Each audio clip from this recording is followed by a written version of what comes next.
Bonsoir mesdames et messieurs, merci à tous pour votre présence en cette rentrée solennelle de l'Institut catholique de Paris. Je vais vous demander de vous lever pour accueillir les enseignants.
Monseigneur le nonce, mes chers confrères évêques, monsieur le recteur,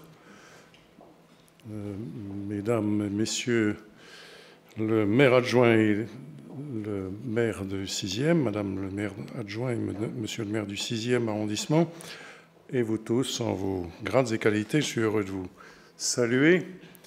Chaque rentrée académique est particulière parce que chaque nouvelle promotion de notre Institut catholique est considérée pour elle-même. Et nous venons d'en voir une belle illustration à l'instant, l'invitation à exulter et à crier de joie. Une leçon inaugurale dont le thème est toujours à propos permet d'honorer ce renouvellement annuel. En cette année jubilaire à plus d'un titre, elle forme comme le porche, au sens de Péguy, de ce colloque qui, pour rendre hommage à l'année 1875, va s'intéresser à toute la décennie dont elle est le mi-temps. Une décennie ouverte par une année terrible, une décennie marquée par la loi du 12 juillet 1875, qui dispose de la liberté de l'enseignement supérieur et permet, quelques semaines après, à l'automne de la même année, la fondation de l'Institut catholique de Paris, sous la houlette épiscopale du cardinal Guibert. Une décennie qui s'achève par la limitation de cette liberté de l'enseignement supérieur et la série des lois de Jules Ferry. Après 1880, il n'est plus possible de créer une université ou des instituts catholiques d'enseignement. Il est donc des moments où l'histoire s'accélère. Parvenant enfin à s'accrocher au terrain depuis longtemps labouré, le moment de 1875 est une fin de cycle, celui du relèvement institutionnel de l'Église catholique en France. Privée de toutes les libertés par l'emballement de la Révolution de 1789, elle retrouve peu à peu la possibilité de célébrer, de servir et d'enseigner. Mais ce munus docendi est lui-même une manière de servir notre prochain et un prodigieux service rendu à la foi. Le Christ n'a pas voulu que de toutes les nations soient faits des militants, mais des disciples. Aux hommes comme aux femmes et dans toute culture, ces disciples ont pour mission d'œuvrer à la formation de leur intelligence, de leur corps et de leur cœur, afin que, ayant la pleine faculté d'exercer sa propre liberté, chacun puisse œuvrer à reconnaître la vérité. Une vérité qui rend pareillement et ultimement libre. Cette lecture pleinement chrétienne de la mission d'enseignement, qui consonne avec l'éducation intégrale de la personne et vise à lui permettre de chercher et d'adhérer librement à la vérité, nous croyons qu'elle est aujourd'hui, comme hier, seule capable de relever tous les défis qui se posent et s'imposent sur le terrain éducatif. Se pencher sur l'histoire, identifier les motivations des uns et des autres, élargir notre champ de vision de manière pluridisciplinaire pour rejoindre plus facilement les protagonistes de ces années qui ont vu l'instruction devenir un objet politique à part entière.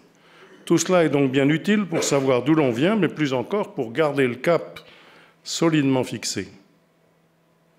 En saluant l'interdisciplinarité du colloque proposé en ouverture de cette année du 150aire de notre Institut catholique, je souligne combien il est fidèle à la diversité que l'on résume sous le titre d'université.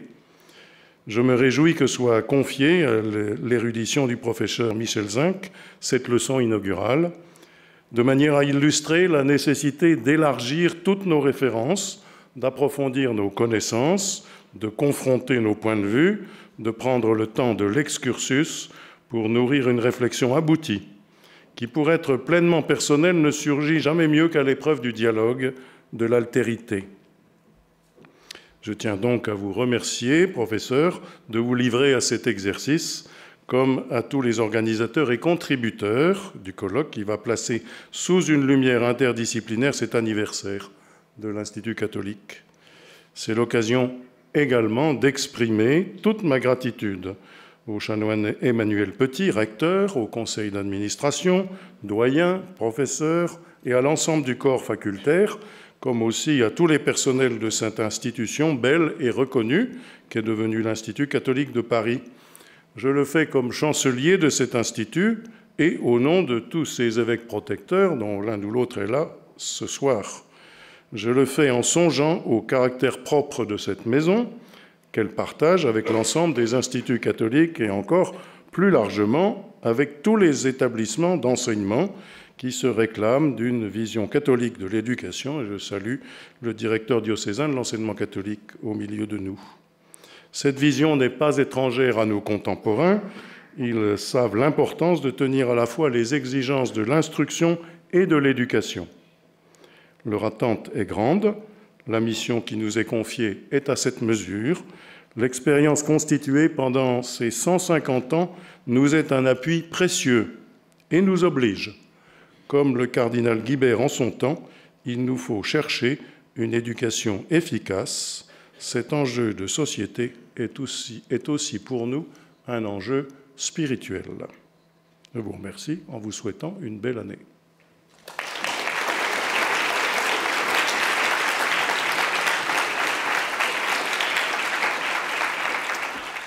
Monsieur le professeur, monsieur le chancelier, Excellences, Madame la maire, monsieur le maire, mesdames et messieurs, chers amis, comme il a été rappelé à l'instant par notre chancelier, c'est effectivement le 12 juillet 1875 qu'a été votée la loi Laboulet, qui dispose dans son premier article, en une formule, une concision aujourd'hui tout à fait disparue, l'enseignement supérieur est libre.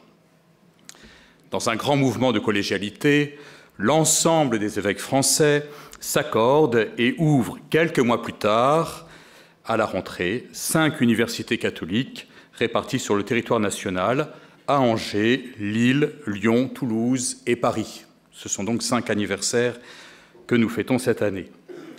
L'Église a l'éternité devant elle, affirme-t-on souvent, elle sait aussi être réactive, comme l'a montré cet événement.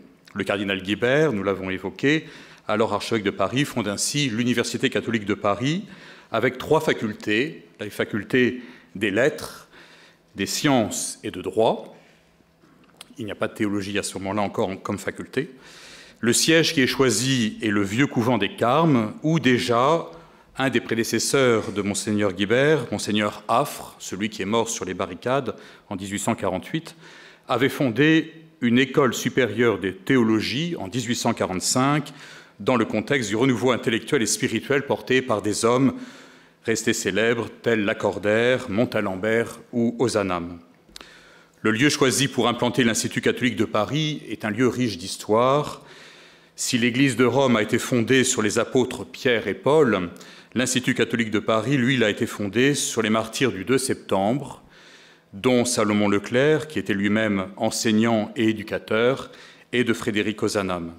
Ce dernier, malgré sa mort prématurée à 40 ans, a illustré de manière éminente l'unité entre une vie intellectuelle des plus remarquées, il était un grand professeur de la Sorbonne, et une vie de foi, une vie d'engagement dans la société, engagement tant social que politique.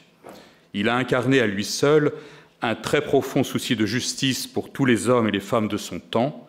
D'emblée, l'Institut catholique s'est inscrit dans cet héritage d'un catholicisme réellement ouvert aux défis de son temps. Comme signe de la Providence, en cette année jubilaire, en cette année doublement jubilaire, vont être béatifiés très prochainement à Notre-Dame de Paris 50 martyrs du STO, du service du travail obligatoire. Or, parmi eux, 3 anciens de l'Institut catholique, Maurice Rondeau, prêtre, étudiant à la faculté des lettres, Jean-Baptiste Foll, prêtre lui aussi, étudiant à la faculté de philosophie et de théologie, par ailleurs ancien de l'École normale supérieure et agrégé d'histoire, et Jean Teinturier, séminariste, tous 3 morts dans les camps. Le plus jeune avait 24 ans. Tous les 3 figurent déjà sur le monument aux morts de l'Institut catholique de Paris, et après Christian de Chergé, mort lui-même martyr en Algérie en 1996, dans la fameuse décennie de violence, béatifié en 2018, ces 3 jeunes hommes ont été jusqu'au bout de leur engagement. Partis volontairement en Allemagne, à l'appel du cardinal Suard, pour accompagner spirituellement les ouvriers réquisitionnés et ne pas les abandonner à la propagande nazie. Ils sont partis clandestinement, cachant leur état ecclésiastique. Et, comme leurs compagnons ouvriers de l'Action catholique, ils ont payé de leur vie le seul fait de leur apostolat.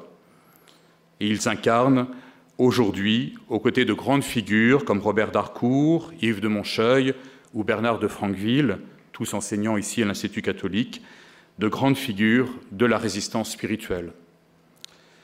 La messe des 150 ans a été célébrée récemment par notre chancelier, entouré de nombreux évêques fondateurs de l'Institut catholique et de nombreux prêtres, et avec un grand concours de fidèles, a été célébrée le 10 septembre dernier à Notre-Dame. Elle a été aussi l'occasion d'en rapporter une pierre, la première pierre de notre future bibliothèque. Ce projet académique et scientifique est au cœur des 150 ans. Les 150 ans ne sont pas d'abord une commémoration, mais d'abord un projet. Et notre propos est de redonner à la bibliothèque et aux livres une place centrale dans la vie universitaire. Les frères Lamennais eux-mêmes, autres grandes figures du courant de renouveau catholique et intellectuel du XIXe siècle, avaient proclamé avec urgence « il faut des livres pour étudier ». Évidemment, c'est toujours vrai, et tout cela montre que l'aventure intellectuelle et spirituelle de l'Institut catholique continue dans la fidélité à une histoire très riche qui nous oblige. Aujourd'hui, nous avons le grand honneur de recevoir Michel Zinc, éminent médiéviste et remarquable écrivain, connu de tous comme professeur émérite au Collège de France, secrétaire perpétuel honoraire de l'Académie des inscriptions et belles-lettres et membre de l'Académie française. Spécialiste tant de poésie amoureuse que de littérature religieuse, Monsieur le professeur, l'impressionnante liste de vos œuvres a récemment été complétée par 2 titres qui disent bien tant votre science que votre originalité. Le plus récent, paru cette année, intitulé « Quand j'étais licorne », est à la fois savant et profondément personnel. Il y est beaucoup question d'amour. Je m'arrête là. L'autre, paru en 2023, il y a 2 ans, intitulé « Parler aux simples gens, un art médiéval », s'intéresse à la manière dont les prédicateurs du Moyen-Âge choisissent de parler au peuple dans sa langue et non en latin, car Dieu s'intéresse personnellement à chacun et la foi chrétienne nécessite une adhésion réellement libre. Et tout cela est très lié aussi à l'histoire de la cathédrale. Enfin, cette séance étant le prélude à un colloque, comme on l'a évoqué, qui s'intéresse aux années 1875 et suivantes, période de grande effervescence intellectuelle, artistique et politique, Michel Zinc réussit ce soir le tour de force de nous parler à la fois d'un poème médiéval et des années 1875. Il aurait pu donner sa leçon en ancien français, mais par égard pour son auditoire constitué de simples gens, je crois qu'il nous parlera plutôt en langue vernaculaire. Merci à tous.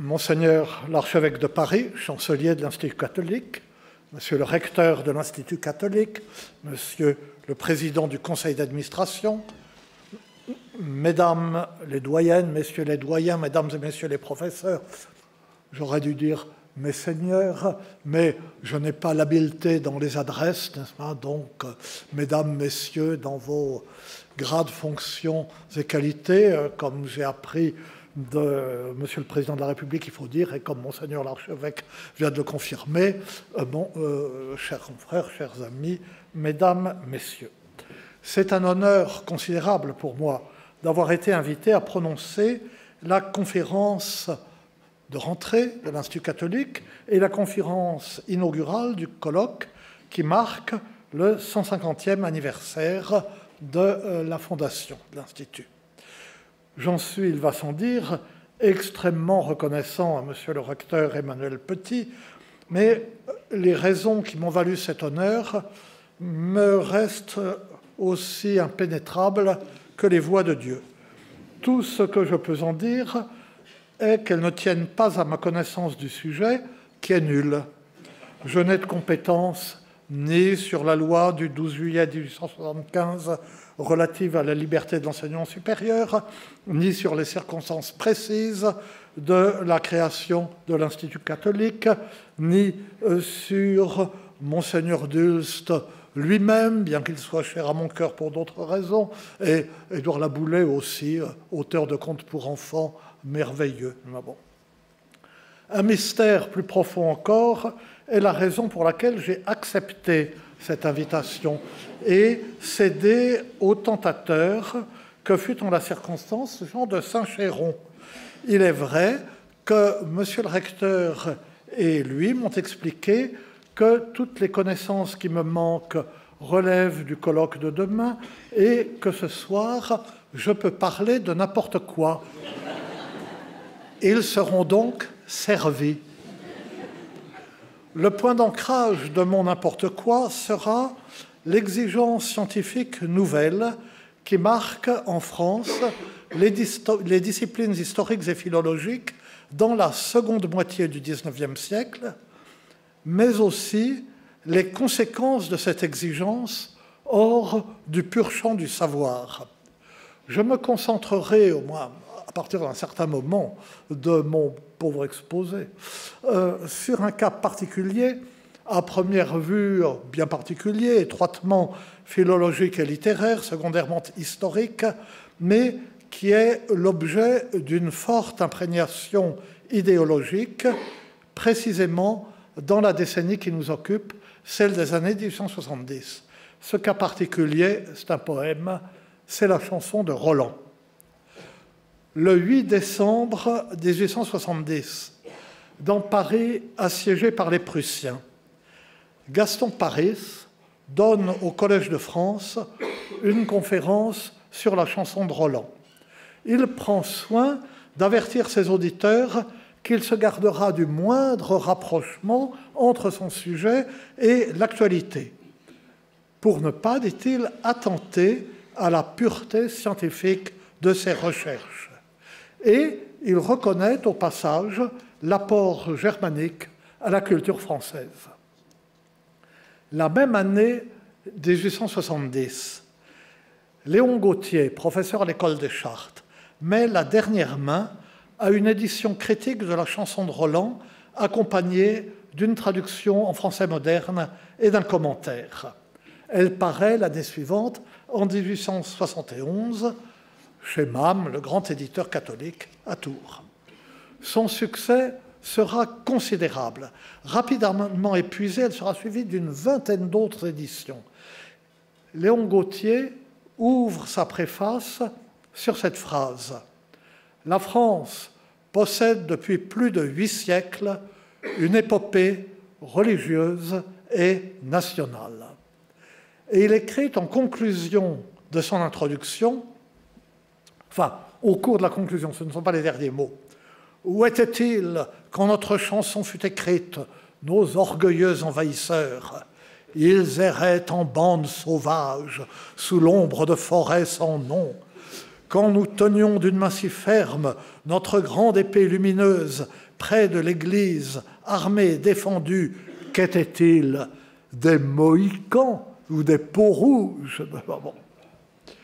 Gaston Paris est considéré aujourd'hui encore comme le père fondateur en France de la philologie romane. En lisant sa conférence du 8 décembre 1870, nous sommes sensibles à la mesure et à l'objectivité de son propos dans des circonstances qui prêtaient au déchaînement des passions. Léon Gautier, il faut hors des spécialistes, est largement oublié. D'ailleurs, Gaston Paris, je me fais peut-être des illusions, enfin bon. Les propos que, enfin, nous reparlerons, je reparlerai des deux et que trop, n'est-ce pas? Enfin, les propos que je viens de citer pourraient faire apparaître ce pauvre Léon Gautier comme une sorte de déroulède médiéviste. Ce serait injuste. Mais le contraste entre les deux savants, qui étaient d'ailleurs en excellents termes, est bien réel. Ils mettent en évidence l'enjeu des études médiévales en ces années-là. Mais pour saisir cet enjeu, je me permets de dire un mot sur elles, peut-être plus d'un mot, avant d'en venir à eux. Contrairement à ce que l'on croit parfois, le Moyen-Âge n'avait pas été oublié par l'âge classique. Il ne pouvait pas l'être, puisque les rois de la troisième race, comme on disait, occupaient toujours le trône de France, et que les institutions, les coutumes du royaume remontaient au Moyen-Âge sans aucune solution de continuité. La grande nouveauté, on le sait, a été, à partir de la fin du XVIIIe siècle, l'admiration nouvelle du romantisme naissant pour l'architecture, l'art et la poésie du Moyen-Âge, en Angleterre, puis en France, mais avant tout en Allemagne, où elle se fonde sur la recherche d'une identité primitive de chaque peuple qui se manifeste, excusez-moi, c'est le déclin cognitif, mais ma langue fourche sans cesse, qui se manifesterait dans les premières manifestations de sa poésie, donc pour nous au Moyen-Âge, et dont des traces subsisteraient dans sa culture populaire.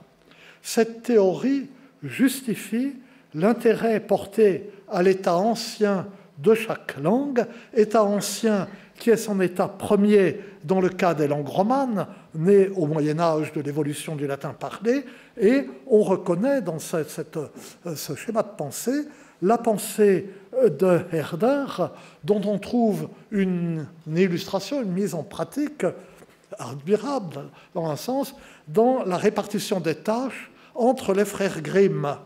Jacob se chargeant de la mise en forme des contes rassemblés par leur collecte, et Wilhelm se consacrant à l'étude du vieil allemand. Pour eux, c'était un tout, c'était cohérent.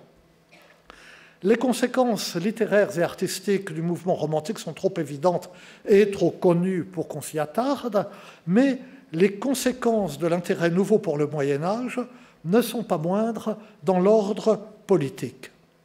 Dans les pays de langue allemande, on oppose l'authenticité de la vieille poésie germanique et sa survie dans les contes et les chansons populaires à la littérature française, élitiste, arrogante, qui prétend à une suprématie et entend exercer un magistère européen en substituant le modèle de l'Antiquité classique aux traditions autochtones. Et ces considérations trouveront un écho dans les appels à l'université allemande et des échos après la guerre de 70 et dans la grande période d'hostilité franco-allemande, dans la fameuse opposition entre la civilisation qui serait propre à la France et la culture des Allemands, qui serait quelque chose d'affreux. Alors, quand on essaye de distinguer les deux, c'est plus difficile. Cet intérêt nouveau pour le Moyen-Âge a eu des conséquences importantes dans le domaine de l'enseignement et de la recherche, comme nous dirons aujourd'hui. En France, l'Académie des inscriptions et belles-lettres, fondée en 1663, consacrait depuis sa réforme en 1701 une part importante de ses activités à ce qu'on appelait alors les antiquités nationales.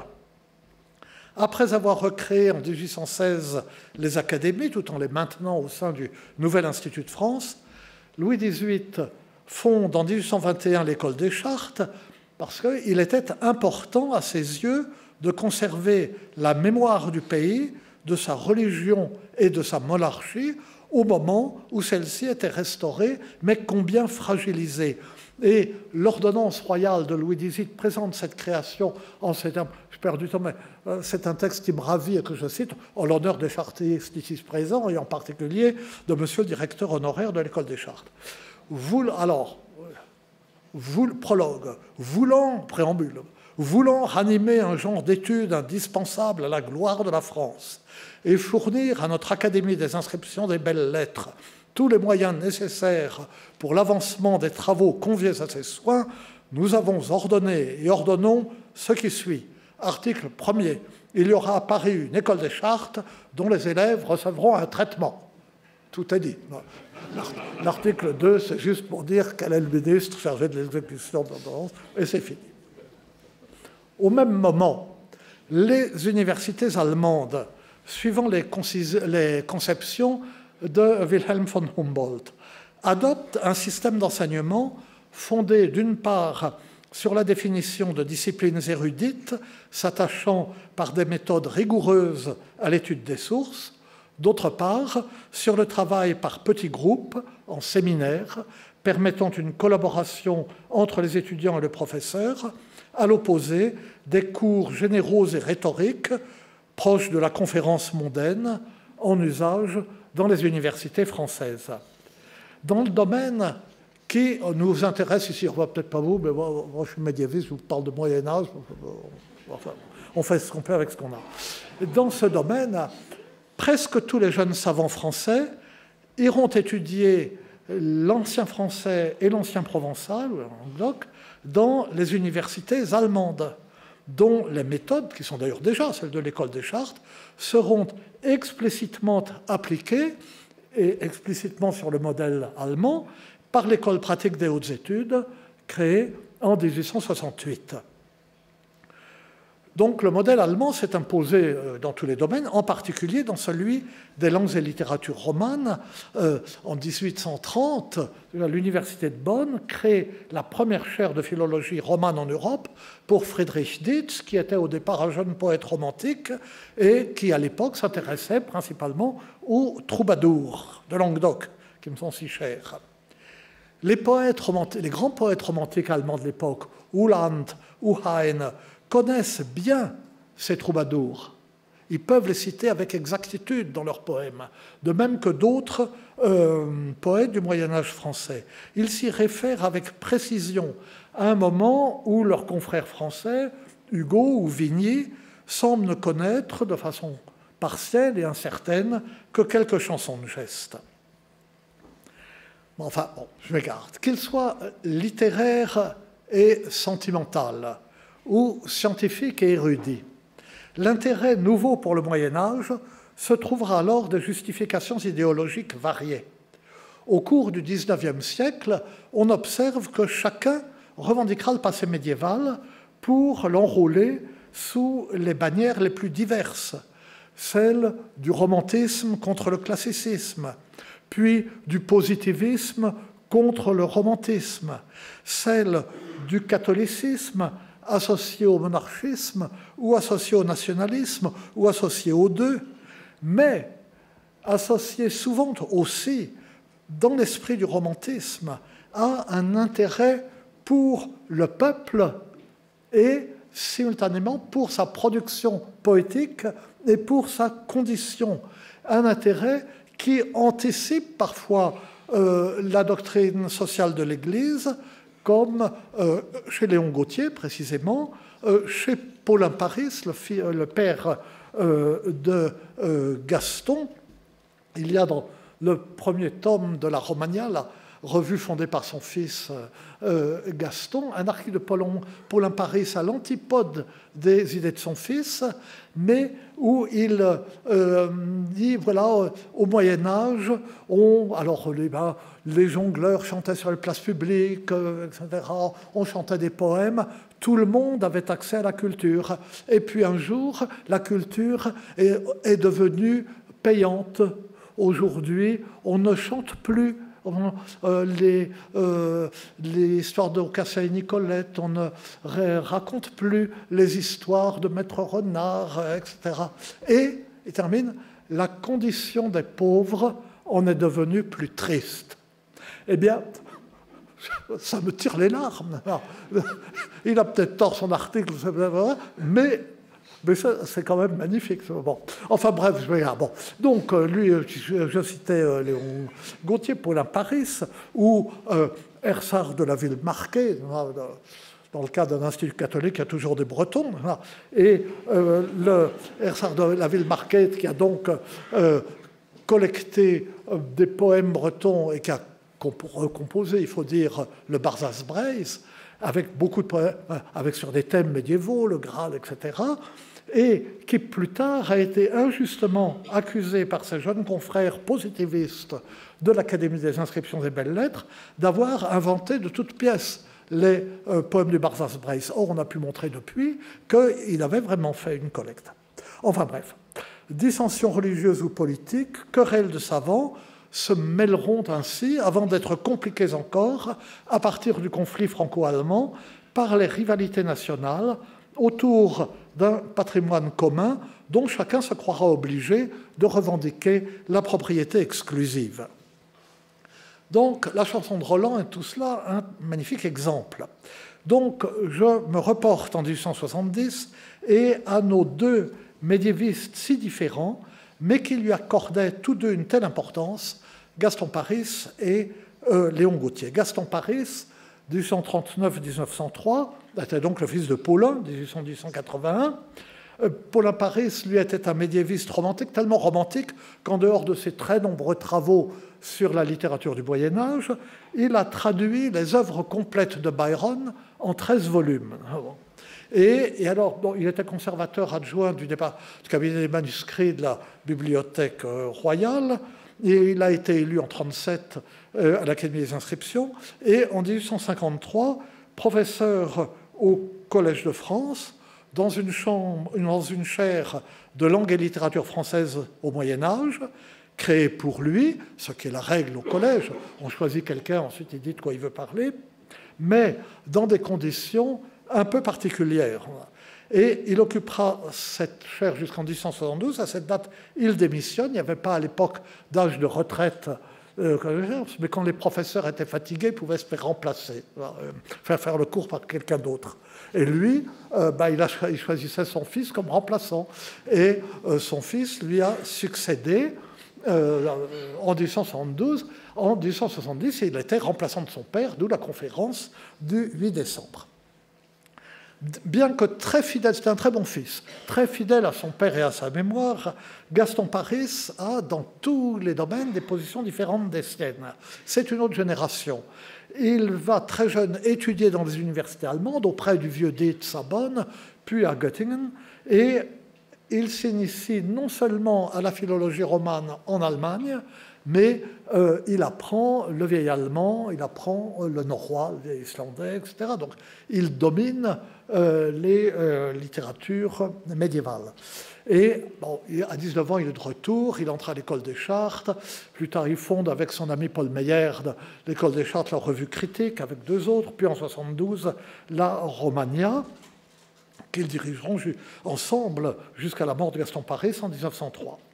Et entre-temps, Paris était devenu la figure dominante de sa discipline en France et en Europe, professeur au Collège de France, dont il sera l'administrateur, membre de l'Académie des inscriptions et belles-lettres en 1876 et de l'Académie française en 1896. Gaston poursuit donc la voie ouverte par Paulin, mais non pas dans la même direction, et pas seulement scientifiquement. Paulin Paris était un catholique et un monarchiste, bien qu'il n'ait pas hésité, enfin peut-être qu'il a hésité, j'en sais rien, à écrire au prince-président Louis-Napoléon pour dire la France est le seul pays où, dans un supérieur, on n'étudie pas la langue et la littérature du Moyen-Âge français. Les autres le font. Et alors, il faudrait créer une chaire, soit à la Sorbonne, soit au Collège de France. Première partie de la lettre. Deuxième partie, si cette chaire devait être créée, le signataire de cette lettre serait peut-être pas indigne, etc. Bon. Et en fait, bon, effectivement, la chaire a été créée et il a été nommé professeur au Collège de France. Mais entre-temps, le prince-président était devenu l'empereur Napoléon III. Et il faut bien dire que cette chaire a été créée en profitant de l'épuration du Collège de France par Napoléon III. Enfin bon. Le jeune Gaston est également monarchiste, mais tout à fait éloigné de la religion et opposé à l'Empire. Après 1870, il adhérera sans peine à l'idée d'une république conservatrice.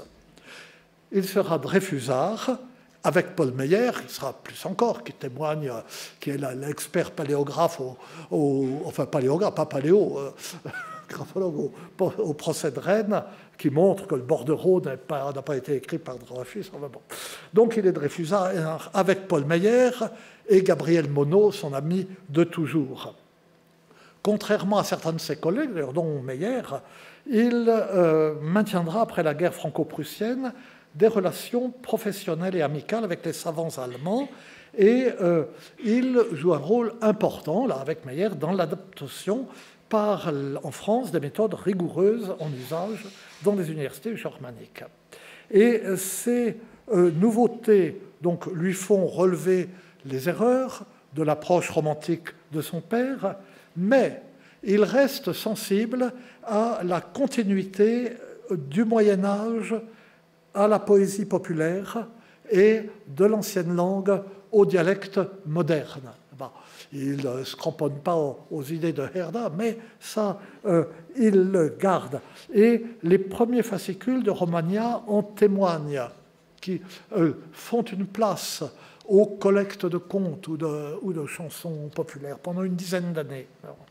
Mais ce qu'il montre, ce qui en témoigne aussi et surtout, c'est en 1865, il a 26 ans, la publication de son grand livre, d'ailleurs qui sera le seul grand livre de Gaston Paris, une histoire poétique de Charlemagne, qui est un relevé, une étude de l'ensemble des poèmes consacrés à Charlemagne dans toutes les langues romanes et dans les langues germaniques, en allemand et en norrois. Donc, c'était en 1865 que paraît ce livre, qui a fait savoir, on ne s'étonne pas, c'est une première raison, qu'il ait choisi de parler de la chanson de Roland en 1870. Bon. Je me tourne maintenant un instant vers l'autre chartiste qui s'occupe d'elle cette année-là, donc Léon Gautier, qui est de 7 ans l'aîné de Gaston Paris, 1832-1897, et il est intermédiaire entre les générations, moins par son âge que par son tempérament et ses convictions. Il accueille avec admiration, reconnaissance, les progrès apportés aux méthodes philologiques par la jeune génération, celle Paris-Meyer. Mais de lui-même, bien qu'élève admiratif de Quicherat, Jules, il travaille... Il y a deux Quicherat, c'est pour ça que c'est pas par... Il travaille à ancienne mode. Ça ne n'empêche pas d'occuper de 1871 à sa mort la chaire de paléographie de l'École des Chartes, avec beaucoup de conscience, d'attention aux étudiants et de succès auprès d'eux. Mais sa très abondante œuvre personnelle est datée à peine éclose. Il date. Bon. C'est au demeurant un excellent homme, affable, bienveillant, sans vanité ombrageuse, sans jalousie universitaire. Ça mérite au moins la béatification, ou d'être vénérable à tout le moins. Bon. Et c'est quelqu'un qui reconnaît de bonne grâce ses erreurs et qui les corrige en remerciant ses cadets, tout spécialement Gaston Paris, de les lui avoir signalés. Et il était avant tout anxieux de transmettre son savoir, mais plus encore de faire partager son amour des lettres médiévales et de les diffuser. Il avait, au sortir de l'École des Chartes, il avait été quelques années le secrétaire de François Guessard, qui très tôt publiait une collection qui s'appelait « Les anciens poètes de la France », pour faire découvrir, ça c'était vraiment dans l'idée du romantisme, faire découvrir le passé poétique de la France. Et plus tard, il doublera certains de ses travaux savants d'une version qui s'adresse à un public plus large. Par exemple, sa thèse à l'École des Chartes, soutenue en 1855, était intitulée « Essai sur la poésie liturgique du Moyen-Âge, prose, trope, office rimé, suivi d'une histoire de la versification latine à la même époque. » Et bon, diffusion si faible qu'elle déglisse. Elle est sur Gallica, mais en manuscrit. Il faut déchiffrer son écriture. Mais il en tirera 30 ans plus tard une histoire de la poésie liturgique au Moyen-Âge qui, elle, visera un public plus large. Et son édition de la chanson de Roland est, dès sa première édition, en 1871, accompagnée d'une traduction. 10 ans plus tard, en 1881, alors qu'il y a eu beaucoup d'autres éditions, réimpression de la première édition entre-temps, une version remaniée s'efforce de rendre le vieux poème accessible à des lecteurs dont le niveau d'étude est réduit. Entre-temps, Léon Gautier s'était infiniment réjoui de voir la chanson de Roland figurer en 1878 au programme de l'agrégation des lettres, peut-être pas la peine de dire classique à l'époque, hein, et un peu plus tard, mise au programme des lycées. Mais ce n'était pas un hasard, c'était la suite de la défaite. Nous le verrons. Voilà. Et c'est dans l'édition de 1881 qu'il est le plus explicite sur son projet et sur ce qu'il attend d'une diffusion large de la chanson de Roland. Grâce à son édition, elle est désormais à la portée de tous. C'est ce qu'elle porte. Et elle est à la portée de tous, même des enfants, même des ouvriers, même des femmes. Et il conclut en disant qu'elle vole, que ce soit sur toutes ses lèvres, cette vieille chanson, qu'elle fasse des soldats, qu'elle fasse des Français, qu'elle fasse des chrétiens. Nous en avons besoin. Fin d'introduction. Bon. Qu'elle fasse des chrétiens. Léon Gautier était un catholique fervent. Le sujet de sa thèse des chartes sur la poésie liturgique le laissait peut-être deviner. 3 ans après l'avoir soutenu, il publiait un ouvrage qui s'appelait « Essai d'une théorie catholique de l'origine du langage » en 1858, qui a eu un faible succès.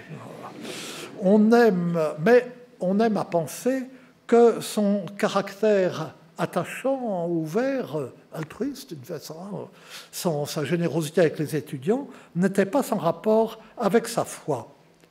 Mais cette foi ne contribuait pas à le rapprocher de ses collègues du Collège de France, Gaston Paris et Paul Meyer, qui régnaient sur la discipline.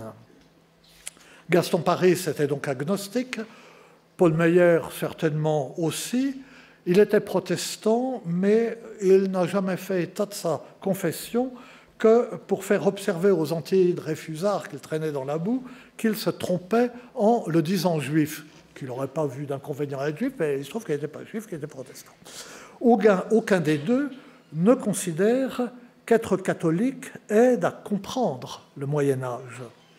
Et tant que la chaire de Gaston Paris sera maintenue sans solution de continuité, ce qui est rare au Collège de France, c'est-à-dire jusqu'en 1974.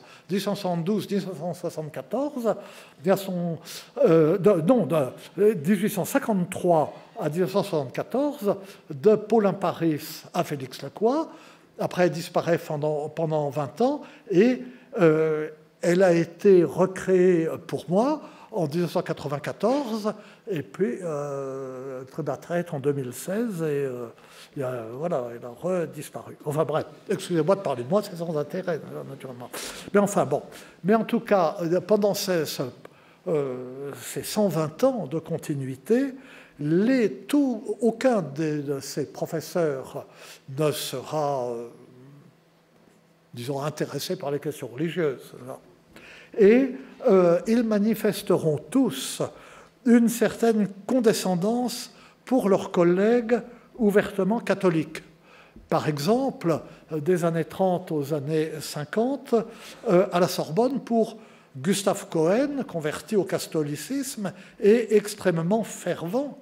Gustave Cohen, dont l'œuvre scientifique n'est certes pas à la hauteur de celle de Gaston Paris ou de Joseph Bédier, mais dont, comme chacun sait, la troupe théâtrale étudiante des Théophiliens a connu un immense succès dans les années 1930, a exercé une influence considérable. On trouvait encore récemment, et peut-être encore, d'anciens théophiliens qui occupaient un rôle éminent dans la société française et pour qui ça avait été important.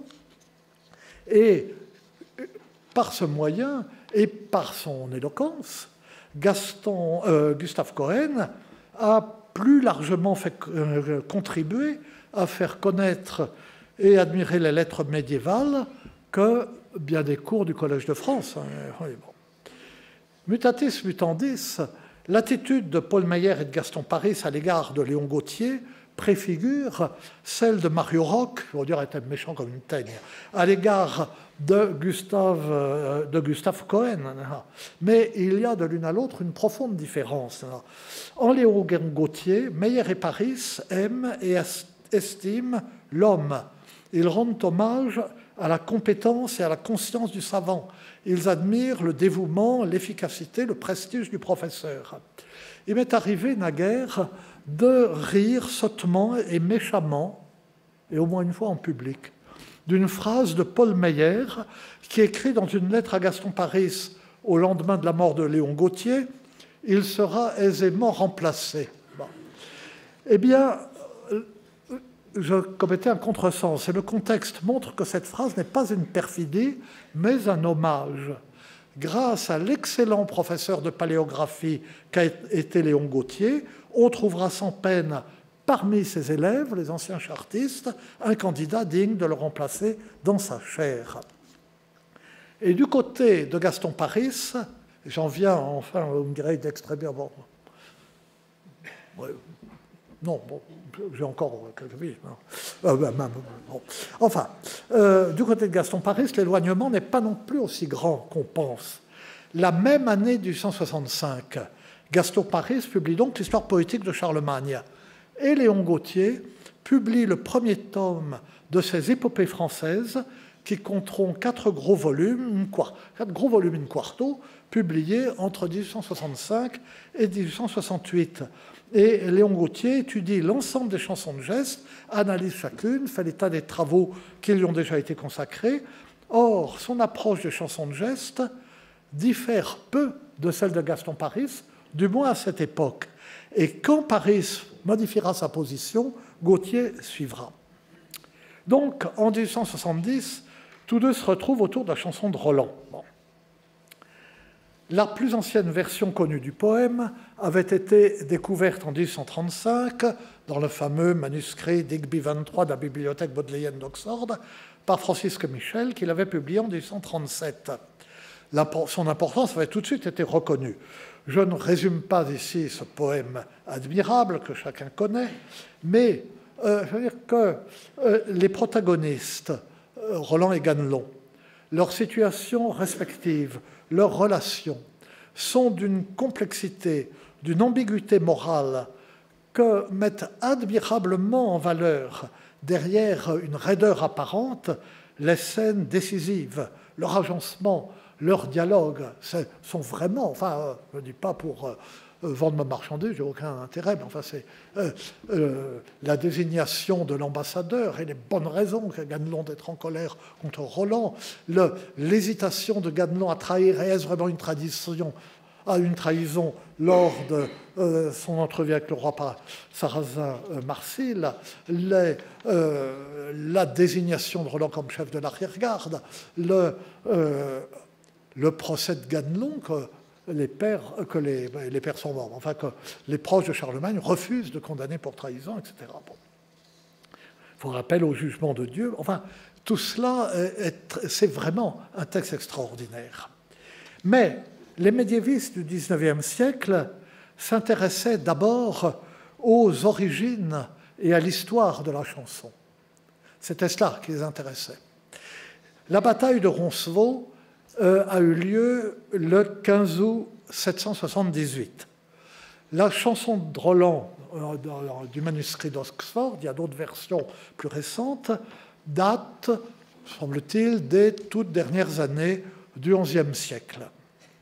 Comment la mémoire de l'événement a-t-elle franchi les 3 siècles qui séparent l'événement du poème?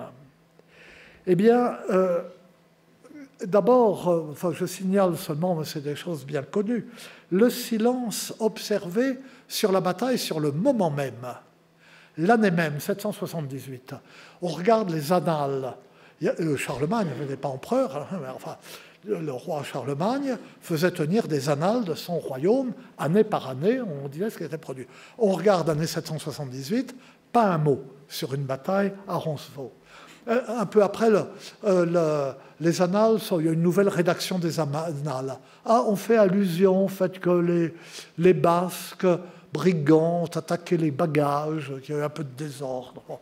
Et puis d'autres historiens, dans les années qui suivent, dans les 40 années qui suivent à peu près, en parlent, et ils en parlent de plus en plus. Et le grand historien de Charlemagne, Ginard, après la mort de Charlemagne, lui continue à dire que ce sont les Basques qui ont attaqué les bagages, l'arrière-garde, mais il donne les noms de 3 morts illustres dans cette bataille. Et enfin bon, et de ces 3 morts illustres, il y en a un dont l'existence reste incertaine, c'est Roland. les deux autres sont bien connus. Hein. Il y a non pas Eginhard, mais Egihard, qui est le sénéchal, donc qui est à la fois le chef d'état-major et le Premier ministre, et le comte du Palais Anselme, qui est le commandant de la garde personnelle de Charlemagne. Et Roland, duc de la Marche de Bretagne. On ne sait rien de ce Roland. Tandis qu'Anselme, on les connaît, et on connaît tellement bien le sénéchal que c'est par lui qu'on sait la date de la bataille. On a son épitaphe. On sait qu'il est mort le 15 août 778. Et d'autre part, et Eginhard continue à dire, sont les Basques, les bagages, etc. Mais dans une attaque des bagages aient été tués le sénéchal, le comte du Palais et le duc chargé de régner sur une province frontière avec la mer, donc avec les Vikings, ça montre qu'il y avait au moins un petit désordre. Mais bon. D'autre part, les sources arabes disent que c'était bien et bien les Sarrasins. Et donc, il ressort de tout ça que le pillage, ce pillage des bagages par les montagnards basques dissimulait probablement une lourde défaite. Et puis, au bout de 50 ans, on n'en parle plus. Et jusqu'à la chanson de Roland, du manuscrit d'Oxford, donc jusqu'aux dernières années du XIe siècle. Bien qu'il y ait, dans les années qui précèdent, quelques allusions ténues à l'histoire plus ou moins. Bon. Dans son histoire poétique de Charlemagne, Gaston Paris supposait que les événements qui, à l'époque carolingienne, frappaient les imaginations. J'ai l'air loin des années 1870, mais vous allez voir que ça va nous y ramener directement. La théorie de Gaston Paris.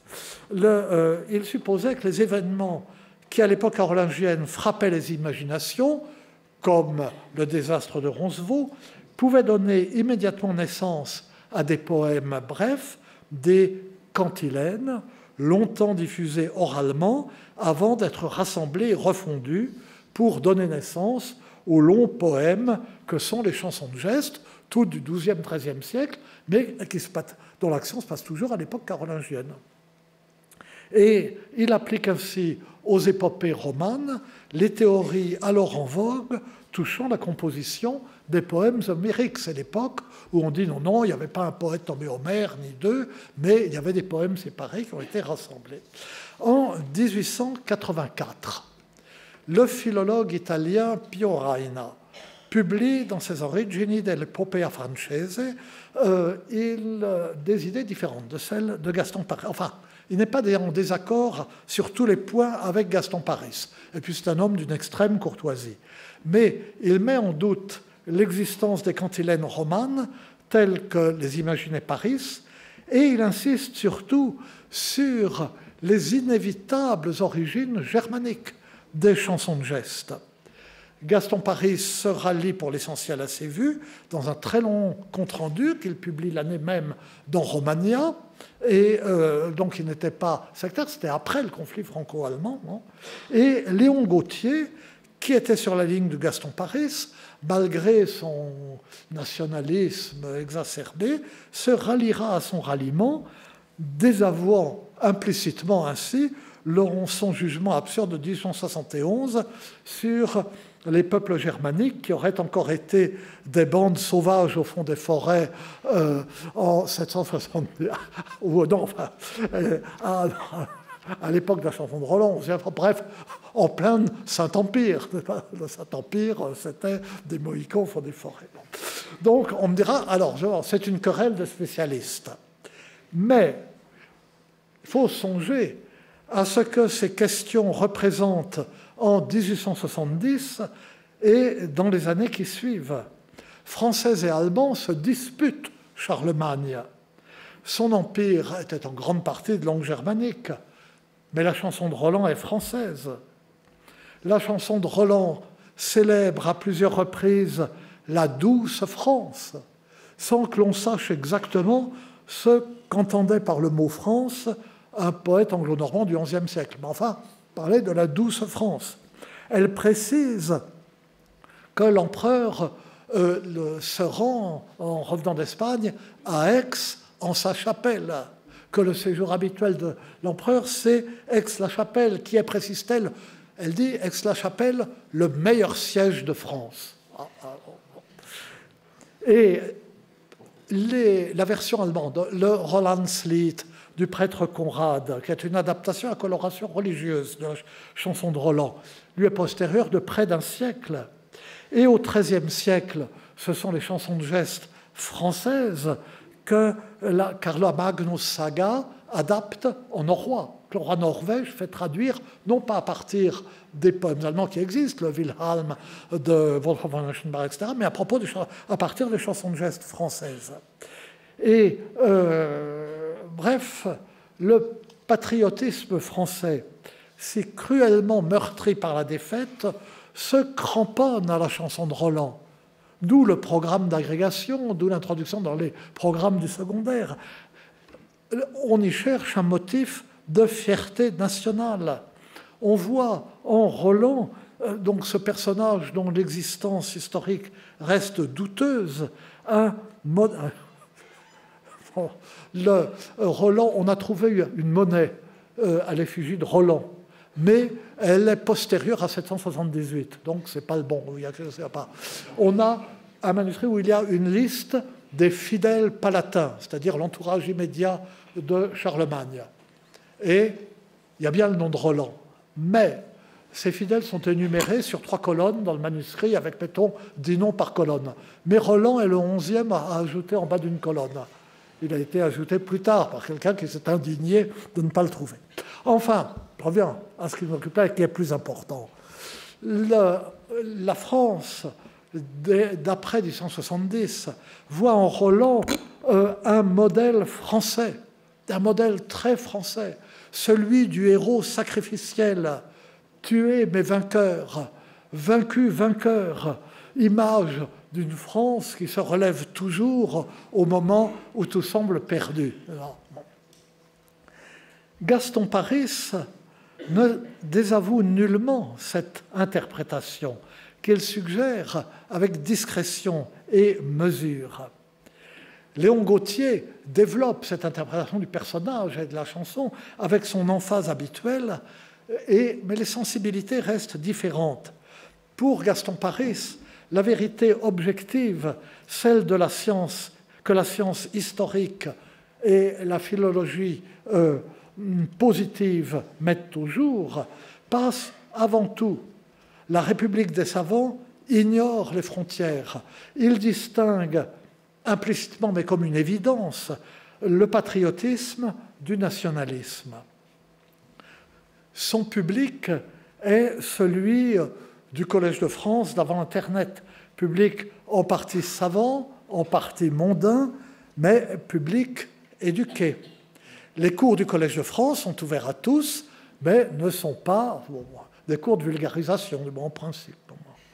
Léon Gautier, pour sa part, est convaincu que la chanson de Roland s'adresse à tous, comme elle s'adressait à tous vers 1100, qu'elle peut intéresser, toucher, émouvoir toutes les couches de la population et susciter dans la France entière, un sursaut national et un sursaut religieux. Un sursaut religieux, non seulement parce qu'il est sensible à l'atmosphère de croisade qui imprègne la chanson de Roland et après elle tant de chansons de geste, jusqu'à ce qu'il y ait un cycle de chansons sur les croisades, mais aussi parce que la chanson décrit la mort de Roland marquée d'un miracle. Dieu envoie son ange Gabriel pour recueillir le gant de Roland et son âme. Et la chanson décrit la mort de Roland comme celle d'un saint et d'un martyr, autant que comme celle d'un héros. Un héros qui, pour nous, qui lisons le texte à la moderne donc, et admirons les scènes dont je vous parlais, pour nous, ce héros ne nous semble plus irréprochable, ni par son comportement lors de la désignation de Ganelon comme ambassadeur, ni par ses décisions au cours de la bataille. C'est à cause de lui qu'ils se sont tous tués. Bref, Léon Gautier, d'ailleurs, il refuse d'appeler de sonner du corps à temps pour appeler Charlemagne alors qu'ils sont dominés par une armée trop nombreuse. Puis finalement, il veut bien sonner du corps, à ce moment-là, tout est perdu. Et Olivier, qui voulait qu'il sonne du corps, à ce moment-là, lui dit, non, non, maintenant c'est trop tard, on meurt glorieusement. Si vous sonnez du corps, jamais plus vous ne coucherez dans les bras de ma sœur. Ce qui est d'une façon indirecte et brutale de faire savoir au lecteur, enfin, ou à l'auditeur que Roland est fiancé. Bref. Léon Gautier se soucie moins des circonstances exactes dans lesquelles la chanson a vu le jour que de ses résonances actuelles et du sens politique et religieux qu'il croit pouvoir lui donner en 1871. Et je lis là de nouveau un morceau de cette introduction de 1871. Qu'est-ce après tout que le Roland? C'est le récit d'une grande défaite de la France, d'où la France est sortie glorieusement et qu'elle a efficacement réparé par la victoire ultérieure de Charlemagne sur les Sarrasins. Eh bien, quoi de plus actuel? Nous n'avons encore, il est vrai, assisté qu'à la défaite. Mais il n'est pas sans quelque gloire ce Roncevaux du XIXe siècle. Et demain, nous saurons bien le réparer par quelques grandes et belles victoires de Saragosse. Je saute un peu. Il n'est vraiment pas possible qu'elle meure, cette France de la chanson de Roland, qui est encore la nôtre. Cette France, malgré tout, si chrétienne, si fidèle, si bien faite pour être, entre guillemets, c'est une citation de je ne sais pas qui, le Premier ministre de Dieu au département des affaires catholiques. Je ne sais pas. Et alors, il cite ça comme si tout le monde connaissait. Et devant cette France qu'il croit avoir avilie et déshonorée, je ne pus m'empêcher de redire en pleurant, mais avec un espoir immense, ce beau vers de la chanson de Roland que j'ai si souvent répété depuis 6 mois. Terre de France, moult est doux pays. Et je m'empresse d'ajouter, Dame de Père, Seigneur Dieu, notre Père, n'en laissez honnir France. Et l'introduction de 1871 s'achève sur ces mots, suivis de la date 8 décembre 1870. C'est pour ça qu'elle dit depuis 6 mois, etc. 8 décembre 1870, donc le jour même où Gaston Paris donne sa conférence au Collège de France. Est-ce que c'est une coïncidence? Est-ce que Léon Gautier était dans l'assistance? Ce n'est pas impossible, bon, on pourrait rechercher.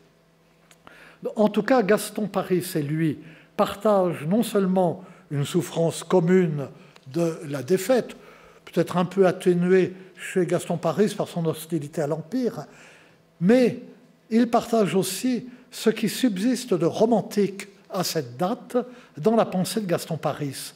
Ce résidu de romantisme réside précisément dans la théorie des cantilènes. Cantilena, en latin médiéval, c'est une chanson populaire, entendons par là une chanson dans la langue du peuple, in lingua rustica, dans la langue des paysans. Et donc cette langue qui n'est pas le latin ou qui n'est pas du bon latin. Elle suppose cette théorie que d'anciens combattants de l'armée de Charlemagne, des survivants pas de Roncevaux directement, ils sont tous fait tuer, mais enfin de l'armée de Charlemagne, rentraient dans leur foyer et racontaient la bataille et que des récits, des poèmes, des chansons soient apparus comme spontanément avant d'être rassemblés, combinés, élaborés en une chanson de geste. L'ennui est que nous n'avons pas la moindre trace de ces cantilènes. Mais le plus gênant est ailleurs, parce qu'elles étaient orales, elles peuvent avoir disparu, mais le plus gênant est ailleurs. En 778, le français n'existe pas, ou pas vraiment. Tout au plus peut-on dire que la langue parlée n'est plus vraiment du latin. Ce qui existait en revanche, c'était les langues germaniques qui préexistaient, puisqu'elles ne dérivent pas du latin.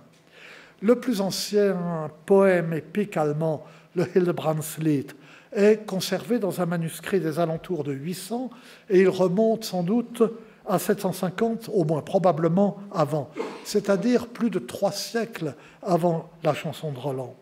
S'il y a eu, sous une forme ou une autre, une élaboration poétique dans une langue vernaculaire de l'événement de Roncevaux, dès les années ou même dans le siècle qui l'ont suivi, elle ne pouvait être que dans une langue germanique. Et alors ensuite, au XIe siècle, à la fin du XIe, mais encore plus au XIIe, c'est la France qui impose sa loi littéraire et poétique à l'époque entière. Ça va durer jusqu'à ce que les Italiens prennent le relais, jusqu'à la fin du XIVe siècle. Et mais là, c'est comme ça. Lorsque Gaston Paris et à sa suite Léon Gautier, quelques années plus tard, adhère à la démonstration de Pio Rajna, qui va dans ce sens, il manifeste, le premier, Gaston Paris, que la vérité historique l'emporte à ses yeux sur toute autre considération, le second, qu'il s'intéresse moins à la genèse de la chanson de Roland qu'au sens qui est le sien, tel que nous la connaissons dans la mémoire nationale, dans l'actualité. Et le démenti apporté à sa vision des peuples germaniques à l'aube du XIIe siècle ne semble pas l'affecter. Chacun des deux est fidèle à son rôle et à son caractère.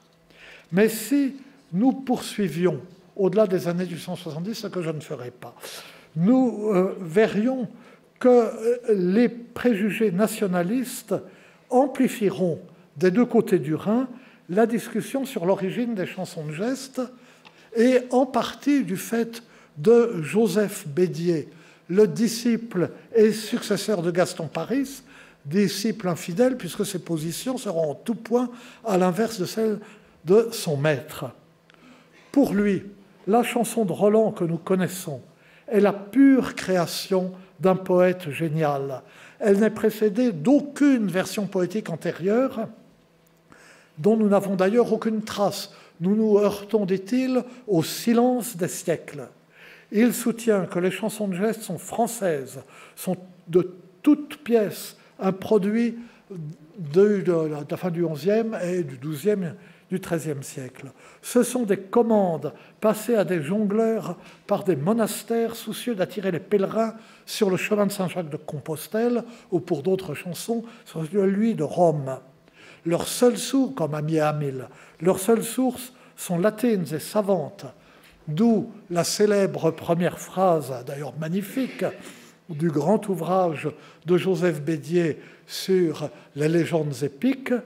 Au commencement était la route jalonnée de sanctuaires.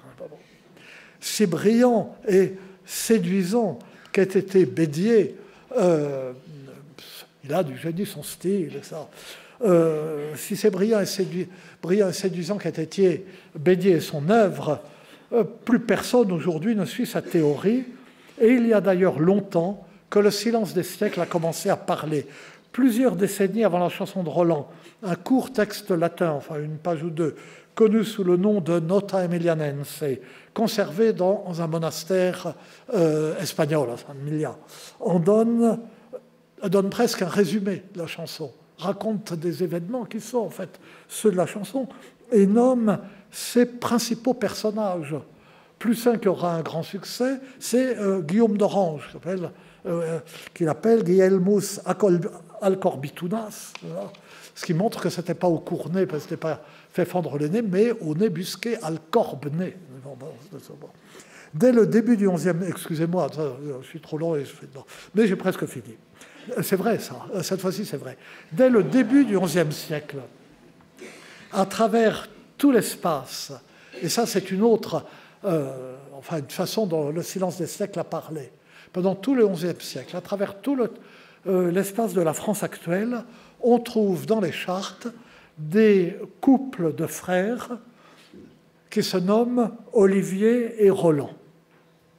Or, Olivier est un personnage qui n'existe pas, et le nom, en fait, ne se donne pas avant cette date.